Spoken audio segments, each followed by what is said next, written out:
ଭାରତ ସହିତ ବନ୍ଧୁତାକୁ ସହିପାରୁନାହିଁ ପାକିସ୍ତାନ।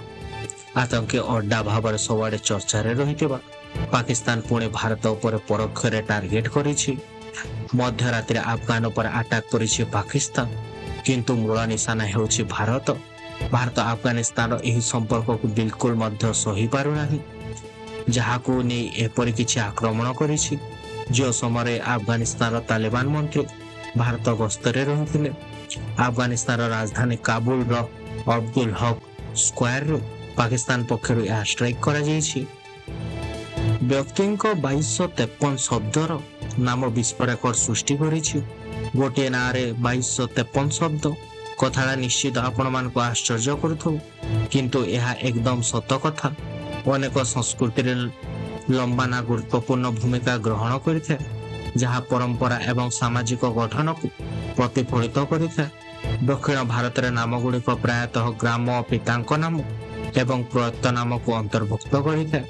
ଆରବ ବିଶ୍ୱରେ ନାମଗୁଡ଼ିକ ଏକ ପୃଷ୍ଠପୋଷକ ପ୍ରଣାଳୀ ଅନୁସରଣ ମଧ୍ୟ କରିଥାନ୍ତି, ଯେଉଁଥିରେ ବ୍ୟକ୍ତି, ପିତା, ଜେଜେବାପା ଏବଂ କେତେକ ସମୟରେ ପରିବାର କିମ୍ବା ଜନଜାତିର ନାମ ମଧ୍ୟ ଅନ୍ତର୍ଭୁକ୍ତ କରାଯାଇଥାଏ, ଯାହା ବଂଶ ଏବଂ ଐତିହ୍ୟକୁ ମଧ୍ୟ ଗୁରୁତ୍ୱ ପ୍ରଦାନ କରିଥାଏ। ନୋବେଲ ନ ମିଳିବା ପରେ ମୁହଁ ଖୋଲିଲେ ଟ୍ରମ୍ପ। ନୋବେଲ ଶାନ୍ତି ପୁରସ୍କାର ଘୋଷଣା କରାଯାଇଛି। ଏଥର ଭେନେଜୁଏଲାର ବିରୋଧୀ ଦଳ ନେତା ମାରିଆ କୋରିନା ମର୍ଚାଣ୍ଡେଙ୍କୁ ନୋବେଲ ପୁରସ୍କାର ମିଳିଛି। ଭେନେଜୁଏଲା ଲୋକଙ୍କ ଗଣତାନ୍ତ୍ରିକ ଅଧିକାରକୁ ପ୍ରୋତ୍ସାହିତ କରିବା, ଏକଛତ୍ରବାଦରୁ ଗଣତନ୍ତ୍ରକୁ ନ୍ୟାୟପୂର୍ଣ୍ଣ ଏବଂ ଶାନ୍ତିପୂର୍ଣ୍ଣ ପରିବର୍ତ୍ତନ କରିବା ପାଇଁ ତାଙ୍କ ସଂଘର୍ଷ ପାଇଁ ମାରିଆ ମଡେଲାଙ୍କୁ ନୋବେଲ ଶାନ୍ତି ପୁରସ୍କାର ପ୍ରଦାନ କରାଯାଇଛି। ପାକିସ୍ତାନ ପୋଲିସର ଟ୍ରେନିଂ ସେଣ୍ଟରରେ ଆତ୍ମଘାତୀ ଆକ୍ରମଣ। ପରିଚୟ ଲୁଚାଇ ପୋଲିସ ଟ୍ରେନିଂ ସେଣ୍ଟରରେ ପଶିଯାଇଛନ୍ତି କିଛି ଦୁର୍ବୃତ୍ତ। କେହି କିଛି ବୁଝିବା ଆଗରୁ ହୋଇଛି ଆତ୍ମଘାତୀ ବିସ୍ଫୋରଣ। ଏହାପରେ 5 ଘଣ୍ଟା ଧରି ଚାଲିଛି ଆତଙ୍କବାଦୀ ଏବଂ ପୋଲିସ ମଧ୍ୟରେ ଜୋରଦାର ଗୁଳି ବିନିମୟ। ପାକିସ୍ତାନର ଉତ୍ତର ପଶ୍ଚିମରେ ଥିବା ଖୈବର ପଖ୍ତୁନ ପ୍ରଦେଶରୁ ଏହି ଆତ୍ମଘାତୀ ବିସ୍ଫୋରଣ ଘଟିଛି। ସୂଚନା ଅନୁସାରେ ଖୈବର ପଖ୍ତୁନର ଡେରା ଇସଲାମଲ ଖାନା ଜିଲ୍ଲାର ରାତାକୁଲାଚି ପୋଲିସ ଟ୍ରେନିଂ ସ୍କୁଲରେ ଏହି ବିସ୍ଫୋରଣ ଘଟିଛି। ଏହାପରେ 5 ଘଣ୍ଟା ଧରି ମଧ୍ୟ ଚାଲିଥିଲା ଫାୟାରିଂ। ଗାଜାରେ ଫେରୁଛି ଶାନ୍ତି। ଯୁଦ୍ଧବିରତି ଚୁକ୍ତିକୁ ଇସ୍ରାଏଲ କ୍ୟାବିନେଟର ମଞ୍ଜୁର। 2 ବର୍ଷ ପରେ ଗାଜାରେ ଶୁଭିଛି ଶାନ୍ତିର ସ୍ୱର। ଉଭୟ ହମାସ ଇସ୍ରାଏଲ ପକ୍ଷରୁ ଟ୍ରମ୍ପଙ୍କ 20ଟି ସୂତ୍ରକୁ ମାନି ଦେଇଛନ୍ତି। ଗାଜାରୁ ଇସ୍ରାଏଲ ବନ୍ଦୀମାନଙ୍କୁ ମୁକ୍ତ କରିବାକୁ ରାଜି ହେବା ପରେ 72 ଘଣ୍ଟା ପରେ ପାଲେଷ୍ଟାଇନ ବନ୍ଦୀଙ୍କୁ ଛାଡ଼ିବାକୁ ମଧ୍ୟ ମଞ୍ଜୁରୀ ଦେଇଛନ୍ତି ଇସ୍ରାଏଲର ପ୍ରଧାନମନ୍ତ୍ରୀ। ଇସ୍ରାଏଲ କ୍ୟାବିନେଟ ଗାଜାରେ ଯୁଦ୍ଧବିରତି ଏବଂ ହମାସ ଦ୍ୱାରା ବନ୍ଦୀ ଥିବା ଅବଶିଷ୍ଟ ବନ୍ଧକଙ୍କୁ ମଧ୍ୟ ମୁକ୍ତ କରିବା ପାଇଁ ଆମେରିକା ରାଷ୍ଟ୍ରପତି ଡୋନାଲ୍ଡ ଟ୍ରମ୍ପଙ୍କ ଚୁକ୍ତିକୁ ମଧ୍ୟ ଅନୁମୋଦନ କରାଯାଇଛି। ବ୍ରେକ୍ ପାସେଜରେ ଭୂକମ୍ପ, ତୀବ୍ରତା 7.1 ରିକ୍ଟର ସ୍କେଲ। ଦକ୍ଷିଣ ଆମେରିକା ଏବଂ ଆଣ୍ଟାର୍କଟିକା ମଧ୍ୟରେ ଅବସ୍ଥିତ ଡ୍ରୋନ୍ ପ୍ୟାସେଜରେ ଭୂକମ୍ପ ହୋଇଛି। ସକାଳେ ଭୂକମ୍ପ ହୋଇଥିବା ବେଳେ ରିକ୍ଟର ସ୍କେଲ ଏହାର ତୀବ୍ରତା 7.1 ଥିଲା ବୋଲି କୁହାଯାଉଛି। ଭୂକମ୍ପଟି ଭାରତୀୟ ସମୟ ପ୍ରାୟ ରାତି 1:56 ଅନୁଭୂତ ହୋଇଥିଲା। ନ୍ୟାସନାଲ ସେଣ୍ଟର ଅଫ୍ ସିସ୍ମୋଲୋଜି ବା NCS ଅନୁଯାୟୀ ଏହାର କେନ୍ଦ୍ରସ୍ଥଳ ସମୁଦ୍ର ପତ୍ତନ ତଳେ ପ୍ରାୟ 10 କିଲୋମିଟର ଗଭୀରରେ ରହିଥିଲା। ରବ୍ ନ୍ୟୁଜର ରିପୋର୍ଟ କରିଛି ଯେ ଭୂକମ୍ପର କେନ୍ଦ୍ରସ୍ଥଳ 60.18 ଡିଗ୍ରୀ ଦକ୍ଷିଣ ଅଂଶ ଏବଂ 61.85% ପଶ୍ଚିମ ଦ୍ରାଘିମାରେ ଅବସ୍ଥାପିତ ରହିଥିଲା। 50,000 କୋଟିର ମାଲିକ ହେଲେ ଜୁହୁ ବେଲ୍ ପ୍ରତିଷ୍ଠାତା। ଛୋଟ ସହର କିମ୍ବା ଗାଁରୁ ଯେତେବେଳେ ପାଠ ପଢ଼ି ସାରନ୍ତି, ସେତେବେଳେ ଆପଣ ନିଶ୍ଚିତ ସ୍ୱପ୍ନ ଦେଖିଥିବେ ଯେ ମୁଁ ବିଦେଶରେ ଚାକିରି ଖଣ୍ଡେ ପାଇଯାଆନ୍ତି କି। ଭଲ ପ୍ୟାକେଜରେ ଯଦି ଚାକିରି ମିଳିଗଲା, ତେବେ ଘର ଦ୍ୱାର ଛାଡ଼ି ସେଇ ଜାଗାରେ ହିଁ ସେଟେଲ ହୋଇଯାଆନ୍ତି।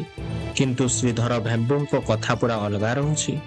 ଆମେରିକାର ପ୍ୟାକେଜ ଛାଡ଼ି ଦେଇ ଲୁଙ୍ଗି ପିନ୍ଧି ସାଇକେଲ ଚଲାଇ ଏବେ 50,000 କୋଟିର ମାଲିକ ଅଟନ୍ତି, ହେଲେ ମଧ୍ୟ ଗାଁର ପ୍ରେମକୁ ଛାଡ଼ି ପାରିନାହାନ୍ତି। ଭାରତୀୟ ସଫ୍ଟୱେର କମ୍ପାନୀ ଜୋହୋ ଆଜିକାଲି ଖୁବ୍ ଚର୍ଚ୍ଚା ମଧ୍ୟ ସାଉଁଟି ଆଣୁଛି। ପାକିସ୍ତାନ ସୀମାରେ ମୁତୟନ ହେବ ଅତ୍ୟାଧୁନିକ ଏୟାର ଡିଫେନ୍ସ ଗନ୍। ବଡ଼ ଯୁଦ୍ଧ ପାଇଁ ଭାରତ କରୁଛି ପ୍ରସ୍ତୁତି। କାରଣ ଗୋଟିଏ ପଟେ ଆତଙ୍କିସ୍ତାନ ପାକିସ୍ତାନକୁ କଡ଼ା ଚେତାବନୀ ଦେଇଛନ୍ତି ଭାରତର ସେନା ମୁଖ୍ୟ ତଥା ଜେନେରାଲ ଉପେନ୍ଦ୍ର ଦ୍ୱିବେଦୀ। ଅନ୍ୟପଟେ ସୀମାରେ ମୁତୟନ ହେଉଛନ୍ତି ଅତ୍ୟାଧୁନିକ ଅସ୍ତ୍ରଶସ୍ତ୍ର, ଯାହାକୁ ଦେଖିଲେ ଲାଗୁଛି ଆଗକୁ ସ୍ଥିତି ଭୟଙ୍କର ହେବ। ସ୍ଥଳସେନା ମୁଖ୍ୟ ତଥା ଜେନେରାଲ ଉପେନ୍ଦ୍ର ଦ୍ୱିବେଦୀ କହିଛନ୍ତି ଯେ ଏଥର ଆଉ କମ୍ କ୍ୟାମ୍ପେଜ ହେବ ନାହିଁ। ଏଥର ଆଟାକ୍ ଆହୁରି ଭୟଙ୍କର ହେବ। ଆବଶ୍ୟକ ପଡ଼ିଲେ ମାନଚିତ୍ରରୁ ହଟିଯିବ ପାକିସ୍ତାନ। ପାକିସ୍ତାନରେ ହିଂସା, ପୋଲିସ ଗୁଳିରେ 11 ଜଣ ମୃତ, 50ରୁ ଉର୍ଦ୍ଧ୍ୱ ଜଣ ଆହତ। ଲାହୋରରେ ତେରିକି ଲାବାଇବା ପାକିସ୍ତାନ PLP ଇସଲାମିକ ସଂଗଠନର ଶୋଭାଯାତ୍ରା ବେଳେ ପାକିସ୍ତାନ ପୋଲିସ ସହିତ ସଂଘର୍ଷ ଘଟିଥିଲା। ପାଲେଷ୍ଟାଇନ ସପକ୍ଷବାଦୀ ରାଲି କରିବା ପାଇଁ ସେମାନେ ରାଜଧାନୀ ଅଭିମୁଖେ ଯିବାକୁ ଯାଉଥିବା ବେଳେ ସୁରକ୍ଷା ବଳ ଅଟକାଇବାକୁ ଉଦ୍ୟମ କରୁଥିବାର ଉତ୍ତେଜନା ଦେଖିବାକୁ ମିଳିଥିଲା। ପୋଲିସ ଆଖିବୁଜା ଗୁଳି ଚଳାଇଥିବାରୁ TLPର 11 ଜଣ ସଦସ୍ୟ ନିହତ ହେବା ସହିତ 50ରୁ ଉର୍ଦ୍ଧ୍ୱ ଆହତ ହୋଇଯାଇଥିବା ନେଇ ସଂଗଠନ ପକ୍ଷରୁ ସୂଚନା ଦିଆଯାଇଛି। ବଳାତ୍କାରୀଙ୍କ ସୁରକ୍ଷିତ ଠିକଣା ପାଲଟି ଯାଇଛି ପଶ୍ଚିମବଙ୍ଗର ପଶ୍ଚିମ ବର୍ତ୍ତମାନ ଜିଲ୍ଲାର ଦୁର୍ଗାପୁରରେ ଏକ ମେଡିକାଲ ଛାତ୍ରୀଙ୍କ ସହିତ କଥିତ ଗଣବଳାତ୍କାର ଘଟଣା ଏବେ ରାଜନୈତିକ ବୟାନବାଜିକୁ ତୀବ୍ର କରିଦେଇଛି। ଭାରତୀୟ ଜନତା ପାର୍ଟି ବା ଭାଜପା ମମତା ବାନାର୍ଜୀଙ୍କ ସରକାରକୁ ମହିଳାମାନଙ୍କ ସୁରକ୍ଷା ଉପରେ ଗମ୍ଭୀର ଆରୋପ କରୁଛନ୍ତି। ଭାଜପା କହୁଛି ଯେ ରାଜ୍ୟର ଆଇନ ଅବସ୍ଥା ବିଗିଡ଼ି ଯାଉଛି। ମମତା ସରକାର ତୁଷ୍ଟିକରଣ ନୀତି ଅପରାଧୀମାନଙ୍କୁ ଖୋଲାଖୋଲି ଛାଡ଼ି ଦେଇଛନ୍ତି। କୌଣସି ପରିସ୍ଥିତିରେ ମହିଳାମାନଙ୍କ ପାଇଁ ମଧ୍ୟ ନିରାପଦ ନୁହେଁ ବୋଲି ସେମାନେ ମଧ୍ୟ କହୁଛନ୍ତି। ନିର୍ବାଚନ ପୂର୍ବରୁ ଭାଜପାକୁ ବଡ଼ ଝଟକା, ଦଳ ଛାଡୁଛନ୍ତି ନେତା। ବିହାର ବିଧାନସଭା ନିର୍ବାଚନ ପାଇଁ ପ୍ରସ୍ତୁତି ଜୋରସୋରରେ ଚାଲିଛି ଏବଂ ରାଜନୈତିକ ସମୀକରଣ ଦ୍ରୁତ ଗତିରେ ପରିବର୍ତ୍ତନ ହେଉଛି। ଏହି ପରିପ୍ରେକ୍ଷୀରେ ଭାରତୀୟ ଜନତା ପାର୍ଟି ବା ଭାଜପାକୁ ଏକ ବଡ଼ ଝଟକା ଲାଗିଛି। ପ୍ରକୃତରେ ଦରଭଙ୍ଗା ଜିଲ୍ଲାର ଆଲିନଗର ବିଧାନସଭାର ବିଧାୟକ ଏବଂ ଦଳର ଜଣେ ବରିଷ୍ଠ ନେତା ମିଶ୍ରୀ ଲାଲ ଯାଦବ ଦଳରୁ ଇସ୍ତଫା ଦେଇଛନ୍ତି। ନିର୍ବାଚନ ପୂର୍ବରୁ ତାଙ୍କ ଇସ୍ତଫା ମଧ୍ୟ ହଲଚଲ ସୃଷ୍ଟି କରିଛି। ଯାଦବଙ୍କ ଇସ୍ତଫା ଏପରି ସମୟରେ ଆସିଛି ଯେତେବେଳେ NDA ଭିତରେ ଆସନ ବଣ୍ଟନ ବ୍ୟବସ୍ଥା ଶେଷ ପର୍ଯ୍ୟାୟରେ ମଧ୍ୟ ପହଞ୍ଚି ଯାଉଥିଲା। ଦିୱାଲୀ ପୂର୍ବରୁ କୃଷକଙ୍କୁ ବଡ଼ ଉପହାର। ପ୍ରଧାନମନ୍ତ୍ରୀ ନରେନ୍ଦ୍ର ମୋଦି ଦିୱାଲୀ ପୂର୍ବରୁ ଚାଷୀମାନଙ୍କୁ ଗୋଟିଏ ବଡ଼ ଉପହାର ଦେବାକୁ ଯାଉଛନ୍ତି। ସେ ଦେଶର ଚାଷୀମାନଙ୍କ ପାଇଁ 42,000 କୋଟି ଟଙ୍କାର ନୂତନ ଯୋଜନା ଆରମ୍ଭ କରିଛନ୍ତି, ଯାହା ସେମାନଙ୍କୁ ସିଧାସଳଖ ଲାଭ ଦେବ। ଏହି ସୂଚନା ଦେଇ କୃଷି ମନ୍ତ୍ରୀ ଶିବରାଜ ସିଂ ଚୌହାନ କହିଛନ୍ତି ଯେ ଏହି ଅବସରରେ ପ୍ରଧାନମନ୍ତ୍ରୀ 2ଟି ପ୍ରମୁଖ କାର୍ଯ୍ୟକ୍ରମ ଆରମ୍ଭ କରିବେ। ପ୍ରଧାନମନ୍ତ୍ରୀ ଧନଜନ୍ୟ କୃଷି ଯୋଜନା ଏବଂ ଡାଲି ପାଇଁ ଆତ୍ମନିର୍ଭରତା ମିଶନ। ବଡ଼ ହୃଦୟ ଦେଖାଇଲେ ମୁକେଶ ଅମ୍ବାନୀ। ଭାରତର ସବୁଠାରୁ ଧନୀ ବ୍ୟବସାୟୀ ଏବଂ ରିଲାଏନ୍ସ ଇଣ୍ଡଷ୍ଟ୍ରିର ଅଧ୍ୟକ୍ଷ ମୁକେଶ ଅମ୍ବାନୀ ଉତ୍ତରାଖଣ୍ଡର ପବିତ୍ର ଭୂମିରେ ପହଞ୍ଚିଥିଲେ। ସେ 2ଟି ଚାରିଧାମ କେଦାରନାଥ ଏବଂ ବଦ୍ରିଧାମ ମନ୍ଦିର ପରିଦର୍ଶନ କରିଥିଲେ। ସେଠାରେ ପହଞ୍ଚିବା ପରେ ବଦ୍ରିନାଥ କେଦାରନାଥ ମନ୍ଦିର କମିଟି ବା BKTCର ଅଧ୍ୟକ୍ଷ ହେମନ୍ତ ଦ୍ୱିବେଦୀ ତାଙ୍କୁ ଭବ୍ୟ ସ୍ୱାଗତ କରିଥିଲେ, ଯିଏ ତାଙ୍କୁ ଏକ ପାରମ୍ପରିକ ଉତ୍ତରାଖଣ୍ଡୀ ଟୋପି ମଧ୍ୟ ସେ ପ୍ରଦାନ କରିଥିଲେ। ଭାରତର ଶକ୍ତି ପ୍ରଦର୍ଶନ। ଛାନିଆରେ ପାକିସ୍ତାନ ଘୋଷଣା କଲା ଲକଡାଉନ। ଅପରେସନ ସିନ୍ଦୁର ପରଠାରୁ ଭାରତ ଏହାର ପ୍ରତିରକ୍ଷା କ୍ଷମତାକୁ ଆହୁରି ବୃଦ୍ଧି କରିଛି। ଏହି ପଦକ୍ଷେପର ଅଂଶ ସ୍ୱରୂପ ଭାରତ ପଶ୍ଚିମବଙ୍ଗରେ କ୍ଷେପଣାସ୍ତ୍ର ପରୀକ୍ଷଣରେ ଏକ ନୋଟମ ବା ବାୟୁସେନାକୁ ନୋଟିସ ଜାରି କରିଛି। ଏହି ନୋଟମ ଅକ୍ଟୋବର ଶେଷ ପର୍ଯ୍ୟନ୍ତ କାର୍ଯ୍ୟକାରୀ ହେବ ଏବଂ 3500 କିଲୋମିଟର ଅଞ୍ଚଳକୁ ନୋ ଫ୍ଲାଏ ଜୋନ୍ ଭାବରେ ଘୋଷଣା କରିଛି। ଏ ସମ୍ପର୍କରେ ଏକ ନୋଟମ ଏବଂ ସାମୁଦ୍ରିକ ସୁରକ୍ଷା ବିଜ୍ଞପ୍ତି ମଧ୍ୟ ଜାରି କରାଯାଇଛି। ଭାରତକୁ ଡବଲ ଡିସ୍କାଉଣ୍ଟ ଅଫର ଦେଲା ରୁଷିଆ। ଆମେରିକା ରୁଷିଆର ଔଷଧିତ ତୈଳ କ୍ରୟ ଉପରେ 25% ଟାରିଫ ଲାଗୁ କରିବା ସତ୍ତ୍ୱେ ଭାରତର ଆଗାମୀ ମାସଗୁଡ଼ିକରେ ରୁଷିଆର ଔଷଧିତ ତୈଳ ଆମଦାନୀ ବୃଦ୍ଧି କରିବାକୁ ପ୍ରସ୍ତୁତ ହୋଇଯାଇଛି। ଆମେରିକା ରାଷ୍ଟ୍ରପତି ଡୋନାଲ୍ଡ ଟ୍ରମ୍ପ ଭାରତୀୟ ସାମଗ୍ରୀ ଆମଦାନୀ ଉପରେ 50% ଟାରିଫ ଲାଗୁ କରିଛନ୍ତି। ଆମେରିକା ଚାହୁଁଛି ଯେ ଭାରତ ରୁଷିଆ ଠାରୁ ତେଲ କିଣିବା ବନ୍ଦ କରୁ। ଆମେରିକା ଯୁକ୍ତି ରଖିଛି ଯେ ଏହା ୟୁକ୍ରେନ ଯୁଦ୍ଧରେ ରୁଷିଆକୁ ଆର୍ଥିକ ସହାୟତା ଯୋଗାଇ ଦେଉଛି। ତଥାପି ଆମେରିକାର ଚାପ ସତ୍ତ୍ୱେ ଭାରତ ତାର ମନୋବଳକୁ ମଧ୍ୟ ବଜାୟ ରଖୁଛି। ବିବାହ ଋତୁ ପୂର୍ବରୁ ଗ୍ରାହକଙ୍କ ମନରେ ଖୁସିର ଲହରୀ। ବିବାହ ଏବଂ ପର୍ବପର୍ବାଣି ପୂର୍ବରୁ ସୁନା ବଜାରରେ ଏକ ବଡ଼ ହ୍ରାସ ଦେଖିବାକୁ ମିଳୁଛି। ସୁନା ଏବଂ ରୂପା ମୂଲ୍ୟ ଗତ କିଛି ଦିନରେ ସର୍ବୋଚ୍ଚ ସ୍ତରରେ ପହଞ୍ଚି ଯାଇଛି, କିନ୍ତୁ ସକାଳେ ଉଭୟ ଧାତୁରେ ଏକ ଗୁରୁତ୍ୱପୂର୍ଣ୍ଣ ହ୍ରାସ ପରିଲକ୍ଷିତ ହୋଇଛି। ସୁନା ବଜାର ରେଡ୍ ଜୋନ୍ରେ ଚାଲିଥିଲା। ସକାଳ 9:45ରେ ସୁନା 2660 ହ୍ରାସ ପାଇଯାଇଥିଲା, ଯେତେବେଳେ ରୂପା ମୂଲ୍ୟ 5850 ହ୍ରାସ ପାଇଯାଇଥିଲା। ବିଗ ବିଙ୍କ 83ତମ ଜନ୍ମଦିନ। ବଲିଉଡ ବାଦଶାହଙ୍କ ଲାଗି ଛୁଟିଛି ଶୁଭେଚ୍ଛାର ଛୁଆ। ବିଗ ବିଙ୍କ 83ତମ ଜନ୍ମଦିନ बॉलीवुड बादशाह लगे शुभुची शुभेच्छार सुओ। यही दिन में जन्मग्रहण करते भारतीय चलचित्र जगत सुपरस्टार अमिताभ बच्चन भारतीय सिनेमा इतिहास सबुठार सफल अभिनेता भाव परिगणित अमिताभ 200 अधिक चलचित्र अभिनय करते। एनडीए सीट भाग बंटा नहीं विधिबद्ध घोषणा। बिहार विधानसभा निर्वाचन एनडीए और जीओडी मध्य सीट भाग बंटा प्राय चूड़ांत हो जाइए। आज एनडीए सीट भाग बंटा नहीं विधिबद्ध भाव घोषणा हो जाइए।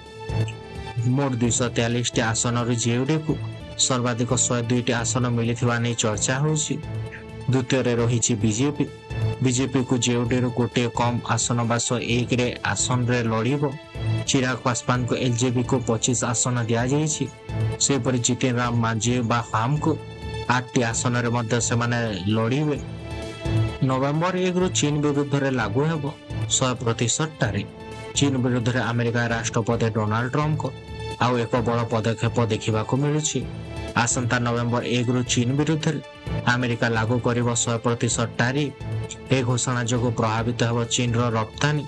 ट्रंप को यह घोषणा पर दुई देश मध्य कूटनैतिक और वाणिज्यिक उत्तेजना अधिक होगानी आशंका देखा जाउछि। वाणिज्य क्षेत्र में चीन अनेक विरोधात्मक पदक्षेप नेउथबा बेले प्रतिवाद अमेरिका यार निष्पत्ति नहीं बोली ट्रंप यार सूचना नहीं।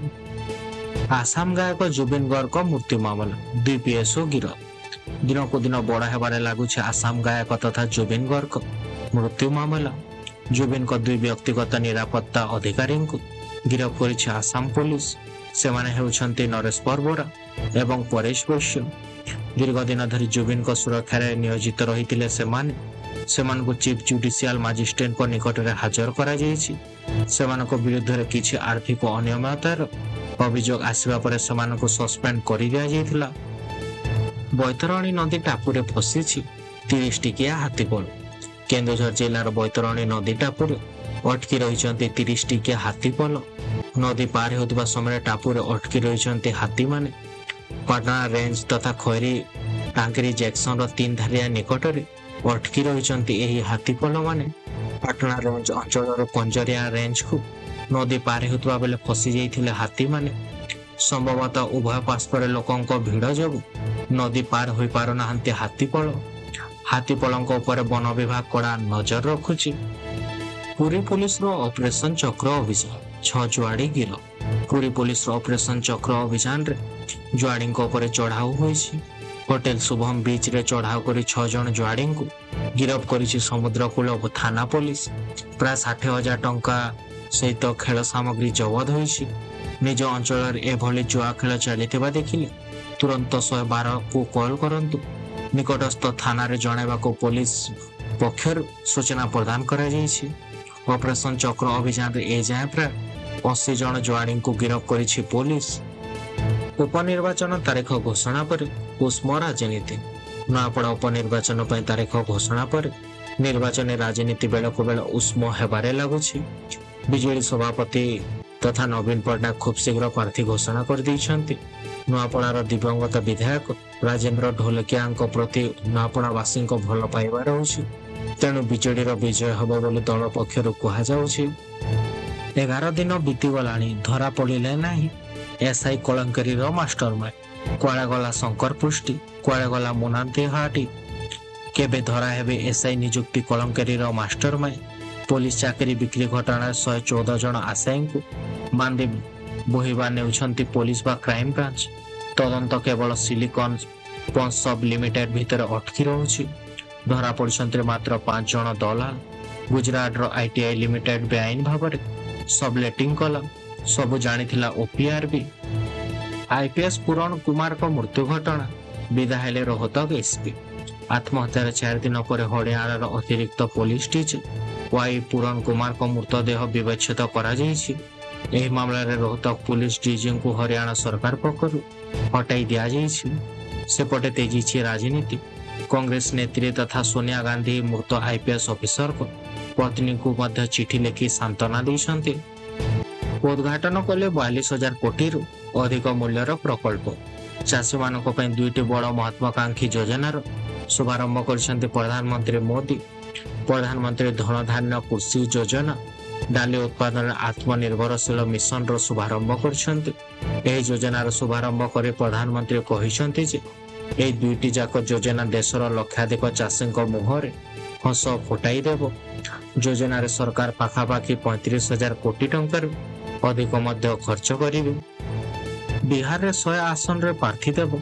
AIMIN बिहार विधानसभा निर्वाचन पाखे आसुछि।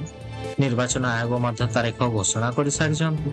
हेले राजनीतिक दल माने 6 मास आगरो पोस्ट हेतिबानी दृश्यमान होतबा बेले एबे सब दल प्रार्थी चयन कुने द्वंद्व रे रहितबानी देखिबाको मिलुछि। इंडिया मेंट एनडीए मेंटर सहयोगी दल मानक भितरे आसन बुझामणा मध्य ठीक भाबरे होई पारो नाही। इंडिया मेंटर सहयोगी दल कांग्रेस एवं वाम दल आसन बुझामणा को स्पष्ट चित्र मध्य आसी पारो नाहंती। वर्षा उजाड़ी गल चाष आ जहा बंची थिला दाउ साजुछि पोको। केन्द्रापड़ा जिल्लार मोर्सामाई ब्लॉक रो गहगा पाट दे बहि जाउथबा चित्रापल नदी रे तीन थर बन्या आसीबा एवं लगाण वर्षा पर पानी घेर रे धान फसल रहुछि। कटक जिल्लार नेमाल ठारो मोर्साघाई ब्लॉक पाकुमरा ग्राम पंचायत नारायणपुर पर्यंत प्राय 1400 हेक्टर रुआ एवं पाचिला धान फसल पची सड़ी नष्ट हो जाइछि। श्रीमंदिर चारिपटे लागिबो anti drone device. Director general तथा सिविल एविएशन बा डीजीसीएफ मैप रे श्रीमंदिर रोड जोन भाव स्थान पाई। रेड जोन अनुसार समुद्र पतन ठारू 50,000 मीटर उच्चता पर्यंत कौन सी ड्रोन उड़ाण हो पारिबो नाही। रेड जोन रे थिबा आईन अनुसार पुलिस दृढ़ कार्यानुष्ठान ग्रहण करि पारिबो। बाटवणा स्कूटी योजना अधारे अटकी रही। ऋण प्रतिशोध फेल मारिछि स्कूटी योजना। मास मास धरे दरमा न मिलिबार महिला ऋण सुझी पारु नथिबानी अभियोग करा जाउछि। अन्यपटे ऋण दे चिंतार बैंक माने महिला मानकु स्वावलंबी करबा उद्देश्य रे पूर्व सरकार आरंभ करथिले स्कूटी योजना। स्वयं सहायक गोष्ठी एमबीके बैंक मित्र सीआरपीएस जीपीएसएल डीएक्सएल को एही योजना रे मध्य शामिल करा जाय।